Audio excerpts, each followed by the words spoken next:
যে কারণে একটা বিশাল জ্যাম সব সময় এখানে থাকে। তো আমরা যেটা আজকে উচ্ছেদ অভিযান পরিচালনা করলাম, এটিকে যদি আমরা ঠিকঠাক রাখার জন্য আমরা যেটি করব, এখন থেকে আমাদের নিয়মিত অভিযান এই পরিচালনা করবো। আমাদের প্রতিদিনই নেক্সট এক সপ্তাহ প্রতিদিনই আমাদের কোনো না কোনো ম্যাজিস্ট্রেট এখানে দায়িত্ব পালন করবে।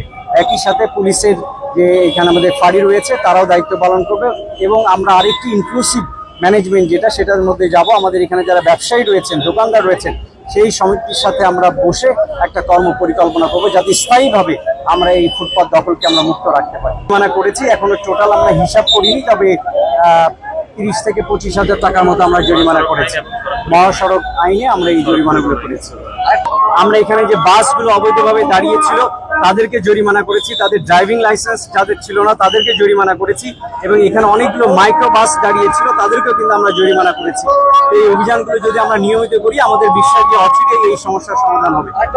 যদি আমরা বলি এটি একটি পার্মানেন্ট সলিউশনে যেতে হবে, আমরা ইতিমধ্যে ভুলতা ইউনিয়নে আমরা একটি জায়গা নির্ধারণ করেছি যে এখানে যে ওয়েস্ট যেগুলো আমরা পাচ্ছি, এই ওয়েস্টগুলো ম্যানেজমেন্ট করার জন্য আমরা একটা জায়গাকে আমরা এখন ডাস্টবিন হিসাবে এটা ঘোষণা করবো। অচিরে কাজ শুরু হবে। এটা হলে এখান থেকে দোকানদারদের মাধ্যমেই আমরা এই ময়লাগুলো সেখানে নিয়ে গিয়ে ফেলবো।